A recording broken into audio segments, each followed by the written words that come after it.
In an open field, Michael stares at beautiful colors in the sky. Suddenly there's a shot and a woman screaming, only for Michael to wake up. That night Michael goes to the casino where he's been working for 3 months. By now he's learned the entire layout and the location of every camera. He's befriended all the employees by learning their preferences and their daily routines. He's also become very familiar with the regular clients. Being a good employee allows him to serve the VIP clients too, and sometimes he gets to hear confidential information. After his shift is over, Michael takes off all the prosthetics he wears on his face to protect his identity. It turns out he's a co-man and he's been working in the casino to get inside information. He's also been installing little engages in various machines and tables. After 3 months of hard work, he's finally ready to win some money. Wearing a different disguise, he enters the casino and uses his phone to activate a hidden gadget that makes cards fly out from a shuffling machine. Then he goes to a table where he uses his own magnetic dice to win, since earlier he installed a button that let him change the result. Next he enters the room of a VIP client, who is sleeping because Michael put a sedative in his drink during a shift.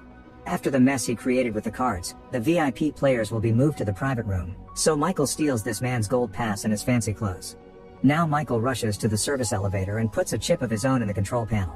When the employee moving the new cards finds him, Michael pretends to be lost and tries to file a complaint as a VIP, so the employee agrees to take him to the right floor in the service elevator.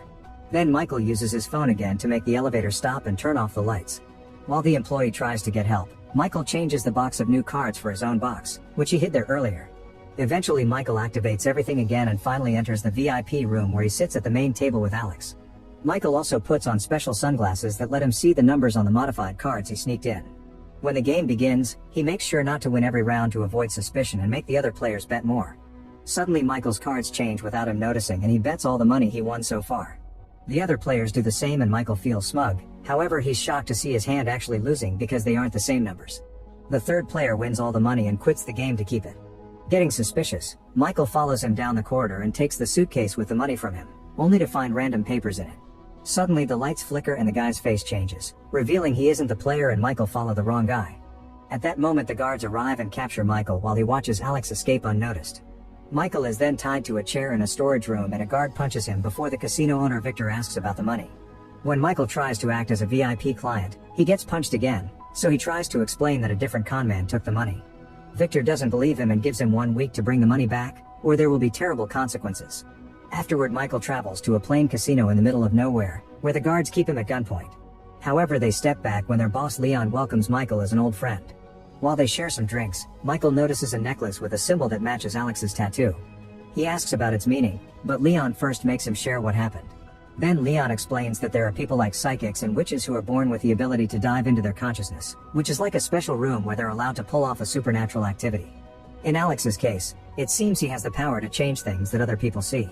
Using a book with drawings representing the legend, Leon explains that everyone in the world is bound by a collective unconsciousness and all myths come from there. People who have a special power can step out of their consciousness and enter the collective one. It's similar to an alternate universe that gives you access to infinite possibilities and all of mankind's cumulative knowledge. Normal people can also enter this place, but they can't get out without a special amulet that works as a compass. Michael laughs because he doesn't believe any of this and Leon gets angry, so he gives Michael the book containing the list of people with powers and tells him to find Alex alone. The next day Alex meets with Gordon and gives him the money. Then Gordon reveals he has a compass and asks Alex to teach him how to use the magic door. However Alex refuses, explaining he likes working with Gordon and wouldn't want to lose him there. Gordon will need a partner he trusts to help him navigate. Back to Michael, he asks Leon about the people on the list and Leon swears they're real because he saw their powers himself. This gives him an idea. He could get the money by hiring people with powers to beat the casino.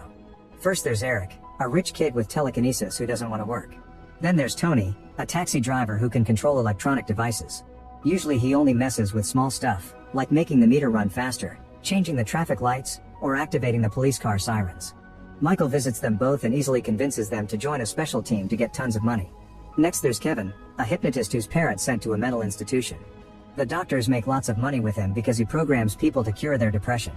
Michael visits him at the institution and convinces him to escape with him. When a nurse sees them and tries to chase them, Eric creates a distraction by making the other patients start a protest asking for better living conditions. While the patients block the nurse's way, Tony uses his power to steal an ambulance and open the crossing gate, so the group gets to escape. The following day, they practice how to use their powers to cheat at the casino and what gestures to use to communicate silently. Eric will use his telekinesis to move the dice, and in his subconscious space he appears moving the dice manually. Kevin will hypnotize other players or the employees, and his subconscious space shows him manipulating an ice statue. Lastly, Tony will have to deal with the cameras. When he uses his power, his subconscious space appears to be a storm with the chips floating around him. They play a few games with Leon's people and at first it goes well, but soon it turns chaotic. While Kevin accidentally makes an employee blind, a client of Leon's freaks out when he loses and takes out his gun. Tony gets scared and accidentally short-circuits the camera. Michael runs to tackle the angry client and calms him down before deciding they'll need a better way to communicate.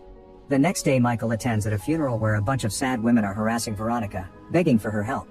Suddenly a car parks nearby and some men in black come out. A terrified Veronica runs away and drops her headphones in the process, so Michael grabs them. When a second car with mysterious men shows up, Veronica hides inside an abandoned building and waits for the men to leave. Then Michael gives her back the headphones, saying he isn't one of those men.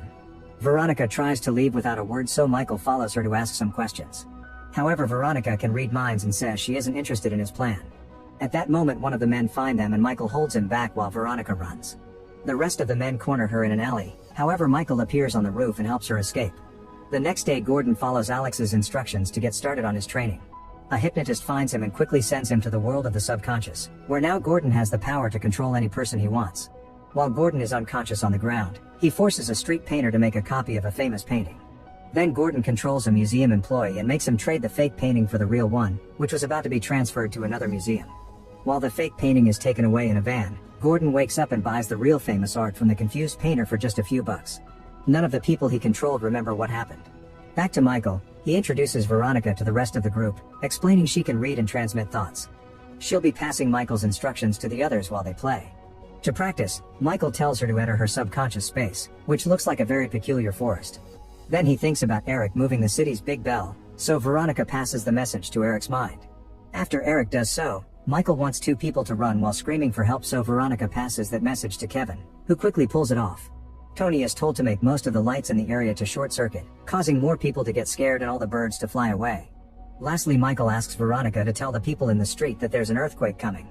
As Veronica passes the suggestion around, the combination of her words and all the strange things caused by the others convince people that there really is an earthquake happening. Everyone runs away until only Michael's team is left. Afterward, Michael steals some drinks from a restaurant while explaining his plan. They'll enter the casino with fake identities and each of them will arrive at different times except for Veronica, who will pretend to be Michael's fiancée. This means they need to go shopping for fancy clothes and see a stylist to get a makeover. With only 2 days left, the team finally goes to the casino. Michael plays while Veronica is the passive trophy wife, that way she can concentrate on passing the messages around. Tony takes care of the cameras while playing the slots, which he's manipulating as well. Eric is among Michael's opponents, making everyone lose on purpose so Michael can win. Once he's won enough on this table, he and Veronica move to a different one where Kevin is controlling the employee. At first the plan goes smoothly, but Eric is drinking too much and gets tired of losing, so he starts manipulating the roulette to win some money too. He also starts talking to Michael aloud instead of sending his thoughts. At the slots, Tony gets too enthusiastic and starts to control too many machines at the same time. The guards get suspicious so they drag Eric and Tony away, but when they're about to get in the elevator, the rest of the team is there. Kevin hypnotizes the guards to make them leave and the team hides inside the elevator for a talk. Michael scolds them for what they did and explains they could get killed for cheating. Afterward, the team agrees to only follow Michael's instructions and they move to the last table. Michael bets all in while Tony controls the camera, Kevin takes care of the employee, and Eric manipulates the dice. The plan goes well and Michael wins $10 million. Then the group goes to the beach to celebrate with drinks and a bonfire, although Veronica sits away from them. Michael checks on her and points out they could work together a few more times to get more money, but Veronica isn't interested. An argument ensues and they both insult each other. Meanwhile, Alex has dinner with Gordon and informs him they must cancel their lessons. Alex insists he can't continue to teach him until Gordon gets a partner. Then Gordon asks about Michael and Alex tells him about the new team. Gordon isn't happy to hear this and announces they'll have to intervene. The next morning the team is on the road where they're suddenly chased by an SUV. When the mysterious car gets ahead of them, Tony drives around it and tries to lose it, only for a second SUV to join the chase. In a matter of minutes, the SUVs surround the car and force Tony to stop in the middle of the road. Victor comes out with his men, who capture the whole team and tie their wrists up. Michael explains they have the money, however Victor is now more interested in their powers. Since Michael doesn't have any abilities, he's taken to the edge of a cliff and shot, so his body rolls down into the woods. The group is devastated to watch this and they hide in their subconscious spaces to grieve. What they don't know is that this is a trick. Michael is fine and taken to see Gordon, who turns out to be his father. Gordon cuts the ropes from his son's wrists and Michael freaks as he realizes his dad has been behind this all along. The guards hold him back while Gordon points out that Michael has ignored him for 10 years and this was the only way to get his attention. Gordon also reminds him that when Michael was a child they would dream about finding the special door, and now he knows where it is. Sometime later at Victor's casino, Tony, Kevin, and Eric are being forced to work as employees to make the clients lose. One afternoon when they return to their rooms, they find a plumber working in their bathroom. It turns out to be Michael in disguise, who notices Veronica is missing. The others explain she refused to work for Victor and she's been in a coma all this time because she hasn't left her subconscious space since she saw Michael supposedly die. That night, the lights flicker above the game tables while the guys surround Victor to announce they're quitting. The guards immediately take them to a storeroom and leave a newbie to watch the door, not noticing it's Michael. He frees his friends and then shares his knowledge about the casino to make a plan. Kevin forces a guard to use his keycard on the electronic lock while Michael uses a stolen key to leave the elevator stuck in the basement. The next corridor is blocked by lasers, so Michael leaves the guys to deal with it while he goes looking for Veronica. He puts on a mask he left there earlier and throws a gas bomb to bring down the guard, then he rescues an unconscious Veronica from her room. In the corridor Tony turns off a bunch of lasers, but he can't do all of them. At least now there's enough room for Eric to carefully move among them without touching them. He manages to make it to the other side and finds the casino's safe, so he starts using his powers to force it open. The lasers go down, but they also activate an alarm. While Michael reunites with the team, the guards try to reach the corridor, only to find the elevators not working and a hypnotized employee shooting at them. The man is brought down very quickly and the guards enter the corridor at the same time Eric finally opens the safe, so the team rushes inside and locks the door before the guards' shots can reach them. Victor tells his men to kill the team as soon as they come out. Afterward Michael announces their plan is over unless they wake Veronica up. The others try to warn him that he may die if he enters the subconscious space because he has no powers, but Michael wants to do it anyway. Kevin then hypnotizes Michael, who appears floating in a white space. Important objects from his life float around him and he hears conversations from the past, reminding him of his mother's death and all the illegal jobs he did through the years, including the time he spent in jail. Veronica's voice is heard as well, calling him selfish. A door appears and Michael crosses it, falling into a big field with multiple doors and beautiful colors in the sky. There's a storm coming so he runs to find cover behind a door. The storm quickly catches up to him and almost hits him, but he raises a hand and the storm freezes. With just a gesture, he lets it fall on the ground and cleans the field. Next Michael sits on the ground and concentrates on his memories of Veronica. Suddenly the ground starts bursting and transforming to change the field into the city.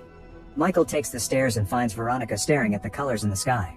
When he tries to come closer, he finds a force field surrounding her. He pounds on it a few times while yelling, but Veronica never reacts. Michael then tries sending out his thoughts. This causes the buildings to go down and he appears in barren land under the rain. The force field is still protecting Victoria, but now she can hear him. She says she doesn't want to go back to the real world because there's nobody waiting for her. Michael tries to explain he's actually alive, but she doesn't believe him, so he sends out the memory of the day they met. The chase happens again and when Michael appears on the roof, he tells her he only has her. Veronica grabs his hand and the duo is transported to the field with all the doors.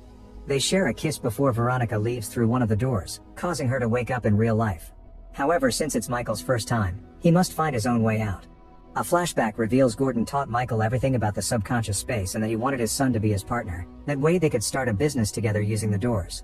He also gave him the compass and promised to send help.